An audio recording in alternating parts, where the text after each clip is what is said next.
How's everybody doing? How's everybody doing?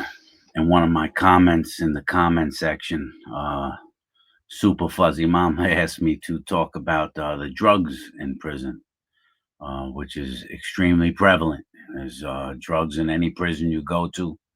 And so I'll explain a little bit about how they get in, how the guys obtain them, how they're sold, and repercussions that get involved. I'll start by saying that the drug game in prison is one of the things that probably causes the most violence inside of the prison.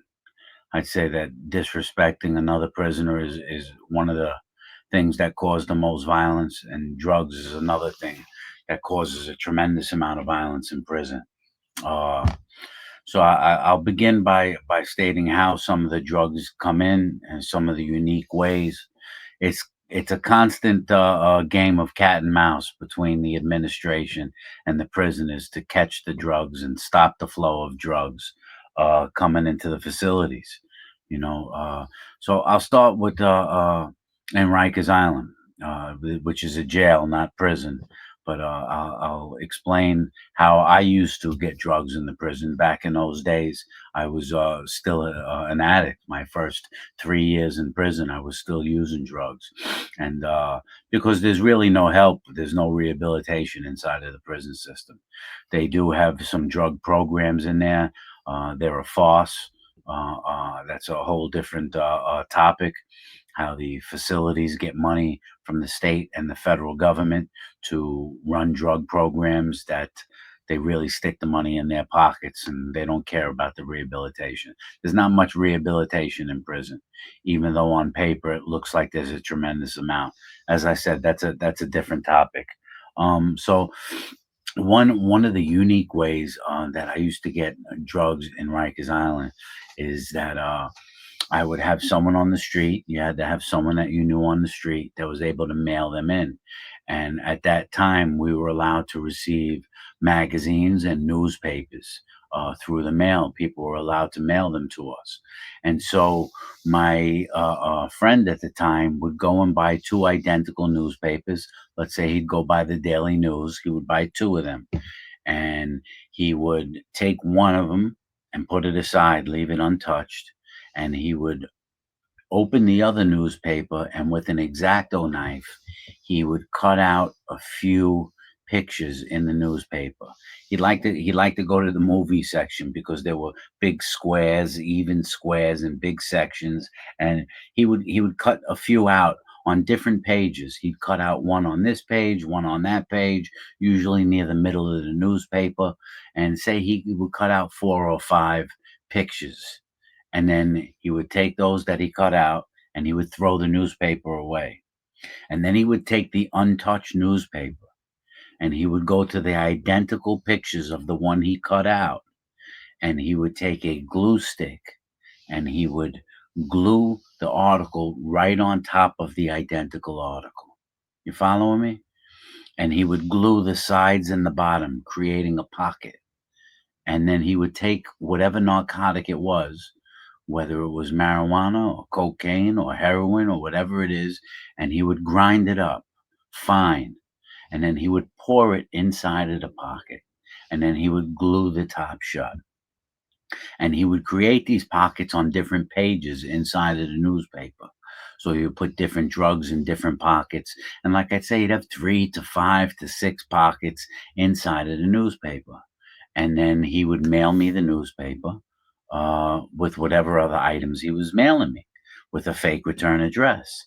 And it was so well hidden that when I received the newspaper, I had to feel every page with my hand. I had to rub every page with my hand, turn the page and feel, because you couldn't spot where it was by the eye. And they did run packages through X-ray machines, but it used to get through all the time. The newspaper used to get through all the time. So that was one way that we used to get narcotics in. Uh, Another way is the correctional offices. The correctional offices bring in a lot of drugs for the prisoners to sell because they profit financially. The officers, it's easy for them to get into work, and you always have officers that are corrupt and willing to make extra money, and they build little relationships with the prisoners, and drugs come in that way. When I was in Rikers Island, when it was on mail day, they would call you to the front of the dormitory to give you your mail, and the officer called me up front, and they opened the mail right in front of you. This I'm talking about regular mail when someone sends you a letter. And so it was my birthday, and someone had sent me $100 cash. And so when he opens the mail in front of me, there's two $50 bills. So I grabbed one of them right in front of the mailman real quick. And I kind of put a smile on my face like I'm joking to see how he's going to take it. And I stick it in my pocket. And the mailman grabbed the other one and stuck it in his pocket. And I said, "Have a good day." And I bounced. And so now I knew I could at least get 50% of whatever money I had mailed into me. And cash is important in there. It's a good thing to have because you could get whatever you need. So that was one way when I was on Rikers Island. I got a lot of cash. I would have hundreds mailed into me, and I would take half, put it in my pocket. He would take the other half. I was getting the drugs through the newspapers. Other guys are getting drugs on the visits. I'll explain how that works. Well, I'll get into the visits now. When you get into prison, uh, on the visit room, there's contact visits. In other words, if my girlfriend or my wife or my friend or whoever came to visit me, you're allowed to hug them, give them a kiss, sit down. There's vending machines in the prison. They get up, you can walk around. If it's summertime, they even have outside visits. And of course, there's officers watching you. But say there's 100 prisoners in the visit room, there may be 10 officers, and they can't keep their eyes on everyone. And there's cameras, of course, as well. But when there's a will, there's a way. A prisoner is always scoping out where can't the cameras see? Where can't the officer see? Where's the blind spot? When does the officer take lunch? And so you're in the visit room and you're sitting at a table together. And so the visitor itself, let's say that how they're bringing the drugs in is they put the drugs inside of a balloon, a birthday balloon, and they push it in there and tie it in a knot, and then put it in another balloon and tie it in a knot. So there's different layers. They may even use a condom where they put the drugs in a condom, and they make balls, small marble-sized balls. I knew one guy, his wife would come with a Ziploc bag with 60 or 70 little balloons, real tiny, ones that you could swallow. And during the course of the visit, she would just feed him these things, and he was swallowing them. And he's going to get them later on, one or two ways. Either he's going to go back to his cell and he's going to stick his finger down his throat. He used to drink shampoo, which made him throw up, and he would throw up all these balloons. And then he would have all these drugs in his cell, all these drugs. Or he would let them go through his system and he would defecate them out, and they were sealed in layers of rubber, and he would wash them off and then open them up, and that's the way that he would get them. And then and then the other way, that's swallowing. That's when people swallow drugs. The other way is where they would slip them right up into their rectum.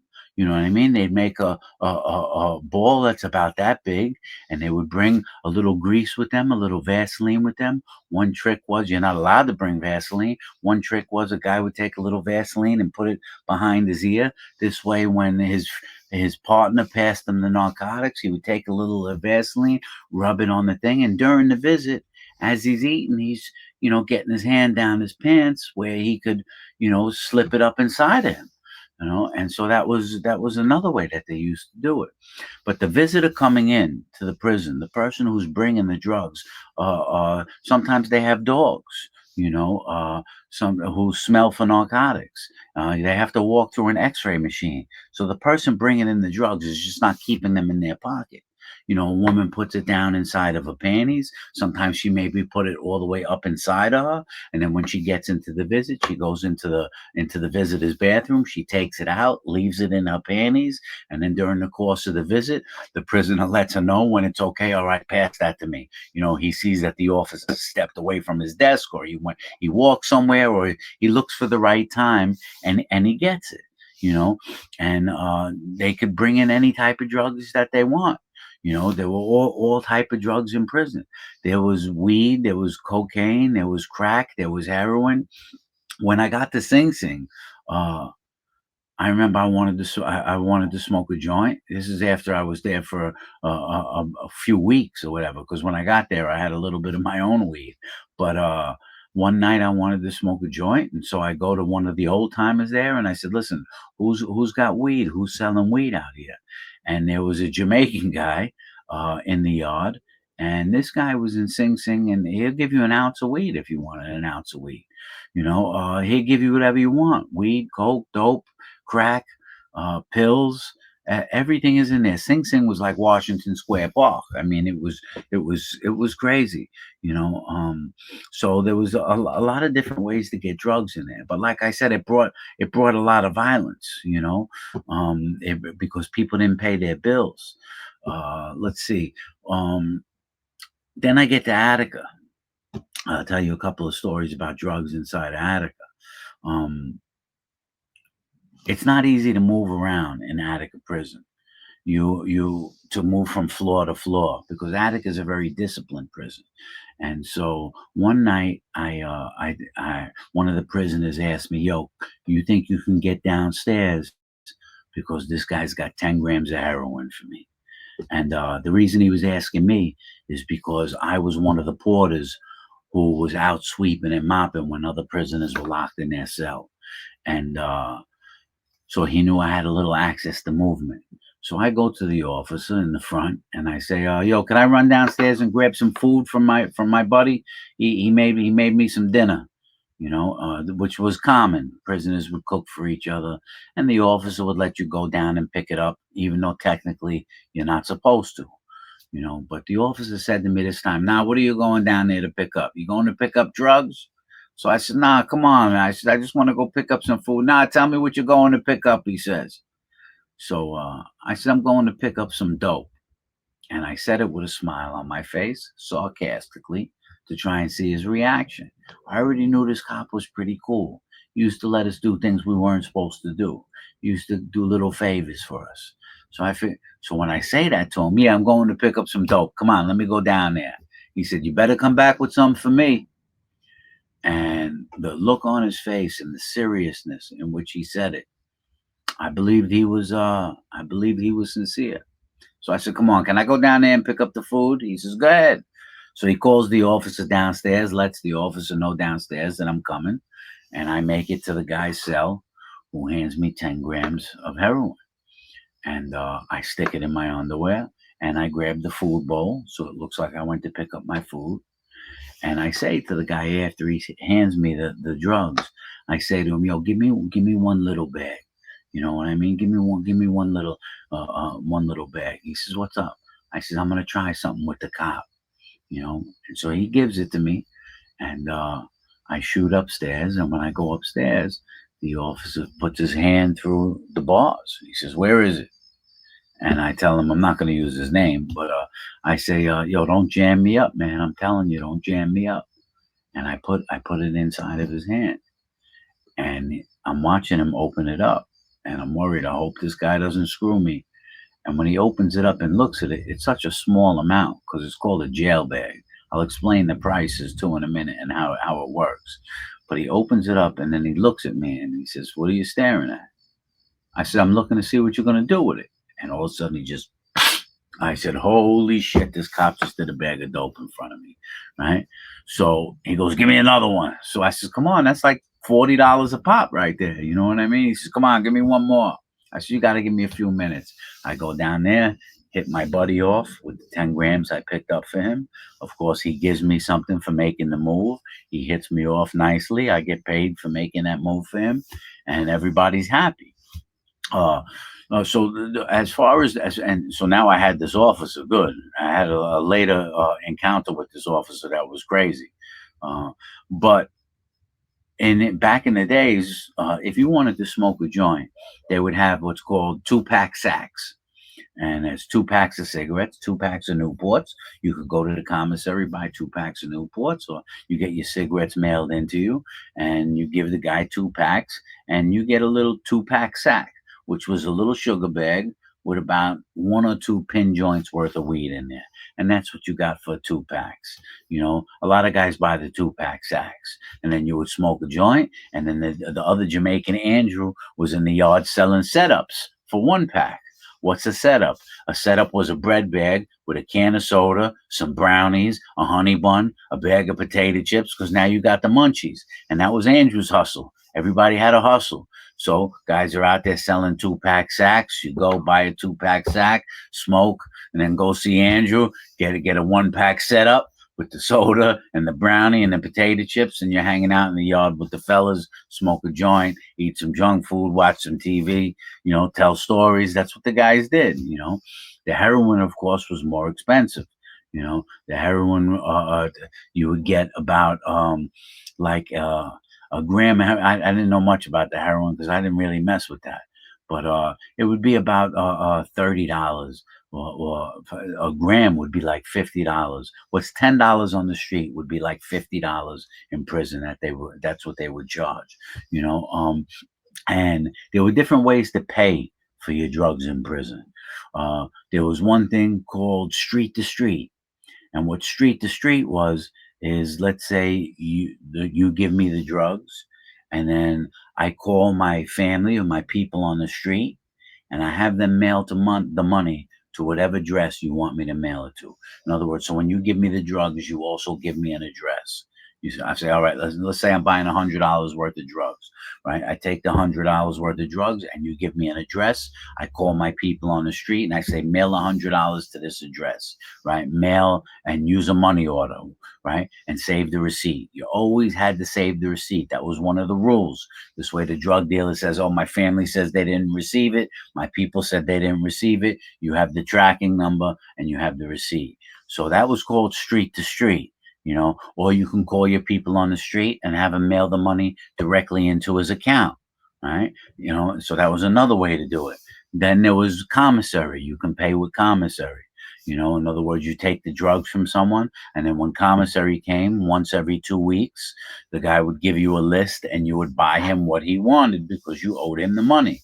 And then you go buy your commissary and turn over whatever he ordered over there, right? I would never do that, because I always wanted my own commissary so I could live as comfortable as possible. So if I was going to buy something, I would do it street to street, or I would pay with cash.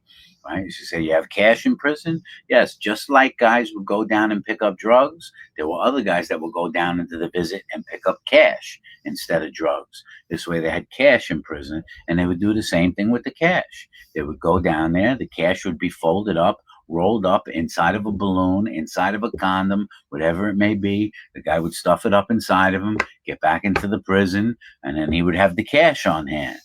The other way was a disbursement form, right? This was not the best way to buy narcotics in prison. And what a disbursement form is you have an inmate account, and you could have as much money as you want in their account. There's guys with $200,000 in their prison account. It's like a regular bank. And if you want to send money to anyone on the street, you go and get a disbursement form. You fill out the disbursement form, send it to the administration. They subtract the money from your account and send a check to someone on the street. Right? Or if you want to order a package, or if you want to order anything, you could do it on your own by filling a disbursement form and using the money in your account. Most people don't have a lot of money in their account, but there's a majority of the guys that have some decent money in their account. But the disbursement form leaves a trail of the prison on where you, if a guy is selling drugs and he has 10 people sending disbursement forms, the administration is going to see, why are these 10 prisoners mailing disbursement forms to the same address? Who does this address belong to? And then they realize that this guy is selling something. You know what I mean? So there's urine tests inside of prison, of course, right? And with the urine test, the way they did it most of the time was, if they suspected you were doing drugs or getting high on anything, they usually like to come to your cell early in the morning. 5 o'clock in the morning, an officer just shows up, boom, boom, puts a bottle right on your gate, urine test, and you're stuck right there. You got to pee. So guys that were getting high, they take the chance. They take the chance. But there were ways to beat the urine test. Guys were trying everything. They were putting a little bleach under their fingernail. This way, when they're peeing in the bottle, they put a little bleach in. They put a little soap, and then it would come back inconclusive. It would give them time to try and clean their system. Other guys would wake up early in the morning and start pounding a gallon of water, flushing their system. So this way, if they came for a urine test, they're basically just peeing straight water, and there wasn't enough narcotics to register. I mean, it was all different ways. I got caught on a urine test when I was in there in my first 30 days. I got caught. Now the penalties for a dirty urine, they're different now, but back then it was really bad. When you got a dirty urine for marijuana, the first dirty urine, they give you about 30 days in solitary confinement, a month for smoking a joint. If you got a second dirty urine, they'd give you 6 months in solitary confinement. And if you got a third dirty urine, they were giving guys 1 year in solitary confinement for having three dirty urine on their record. Now, this changed. It took 25, 30 years for the law to change. But about 5 or 6 years ago, the Supreme Court ruled that 1 year in solitary confinement was considered cruel and unusual punishment for something that was nonviolent. And so there was a lot of changes made into that area. Uh, there was also hooch. We can make hooch, which is alcohol. I became very good at making hooch. I'll explain to you a quick thing on how to make hooch. Uh, all you really needed, they sold protein powder in the commissary. And the protein powder came in those jugs, the protein powder jugs, so guys would use that empty jug to make hooch in. And what they would do is they would get 5 cans of orange juice, which is sold in the commissary, and they would pour the 5 cans of orange juice in the jug. And then after the 5 cans of orange juice, they would put in 2 styrofoam cups filled with sugar to the top. See, there's a lot of sugar in hooch because the orange juice has a lot of sugar, and then you're adding 2 styrofoam cups full of sugar, and then they would throw in some fruit. They might throw in some nice apple in there. If they could get their hands on any type of peaches, they throw a few peaches in there for the flavor. And the hard ingredient, which made it really good, was the yeast, right? But you're not allowed to have yeast in prison. But I used to get it. I used to have one of the officers bring me. It's a $2 package of yeast, and all you put in is like a pinky nail full of yeast. So now inside of that protein jug, you have the 5 cans of orange juice, the two things of sugar. You have some peaches or some apple in there, and a little bit of yeast. And you stir it up really good and mix it. You lock up the protein jug, put it in a garbage bag, and put it in the locker, or put it under the bed in the corner. You stash it somewhere. It's going to take about 5 days. After you don't touch it for about 48 hours, you just let it sit there. And after 48 hours, you pull it out and you crack the top open. And when you crack the top open, it'll sizzle a little, like the gas will come out. And you don't stir it. You just gently move it a little bit and then lock it up. And then what you have to do is about 2 or 3 times a day, you have to what they do call burp it. You have to let that gas out of there so it doesn't explode because it's fermenting. It was really good to make it in the spring and summer when it was hotter inside of the cells because it would ferment faster. In the winter, instead of 5 days, excuse me, it would take about a week, 7 to 8 days. Well, this stuff would come out really strong. After the 5, 6 days, you would open this up, you'd pour yourself a glass. After you drink 2 glasses, you were drunk. You know what I mean? So hooch was a little risky because it could start to smell. You know what I mean? Especially if you don't take care of it right and you don't pack it right. But the guys used to ask me to make hooch all the time. I made some good hooch. I even had one of the officers come to my cell and say, "Yo, I heard you make good hooch." He says, "Let me try it." I said, "Yeah, no problem." He was a decent officer. He was cool with us, and I gave him a glass. He drank it. He came back for a second glass. After the second glass, he came back to my cell. He said, "Fish, I'm drunk, man." I said, "I told you, I make it good." But the drugs, as I said several times, the drugs brought a lot of violence because people are addicted. You know what I mean? And they couldn't pay their bills, and they would take drugs, and then you had 10 days to pay. That was like the rule, that you had 10 days to get the money to where it was supposed to go. And if you didn't get the money there in 10 days, a lot of guys were getting stabbed over it. Guys were getting killed over it. Guys were signing into protective custody over it. So it brought a lot of violence, and it brought a lot of problems, a lot of cuttings, a lot of stabbings. The heroin, I would say, was the biggest drug when I was in there. Guys were serious heroin addicts, you know. And so yeah, it was pretty nuts. The drug game is a dangerous game in there. I've seen a lot of stuff go bad, and I've seen a lot of guys can't kick the habit in there. There were also guys shooting up. There were guys shooting heroin in there as well. They were able to get needles because there's an infirmary there, and they were able to get needles and shoot up their heroin. So it was really bad. I had in the cell next to me, and one of the biggest heroin dealers in the prison, and he would bring in 14 to 20 grams of heroin every weekend, and he would never go pick it up himself. So what he would do is he would have people come to the visit room and call down other people that he knew. He wouldn't go pick it up himself. This way, the facility wouldn't catch on. So every weekend, a different person was getting called down to the visit room, getting hit off with the drugs and bringing it in. That's why he had asked me to go downstairs and pick it up. And then I'd give it to him. And then he would have people dealing it for him outside of the prison, inside of the prison. He would have different people moving it around. There's always a way to move it around. I'll give you one last story, which is kind of crazy, but I was young and I was wild at the time. My drug of choice was angel dust. And angel dust was not an easy thing to get inside a prison. It's something that's rarely found inside of the prison. But I had someone that would bring it to me, and they would bring me the liquid angel dust.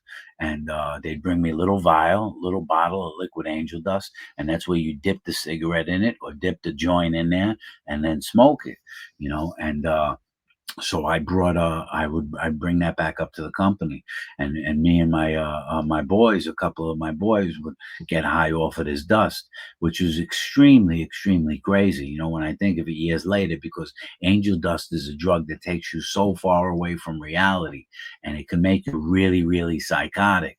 uh and it's just not something that you should be doing at all, never mind in Attica prison. But one day I'm smoking the dust, and the officer sees that we're up to something. This is the same officer that did the dope, and he sees that I'm up to something because in prison everything is routine and it flows the same way. And so if there's any type of action or anything going on, it's easy to spot when something is different.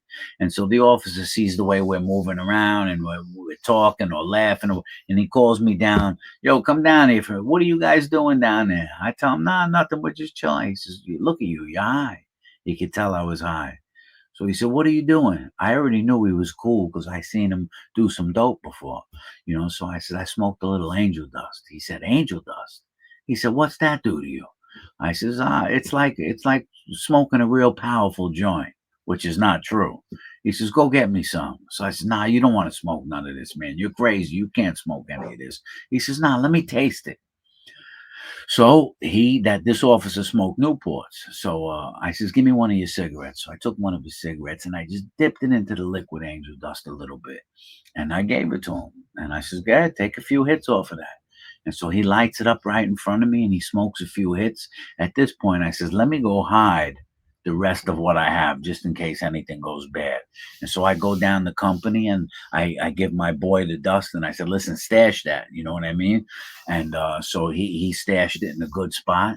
And by the time I got back to the officer, he was in his office sweating with his uniform off.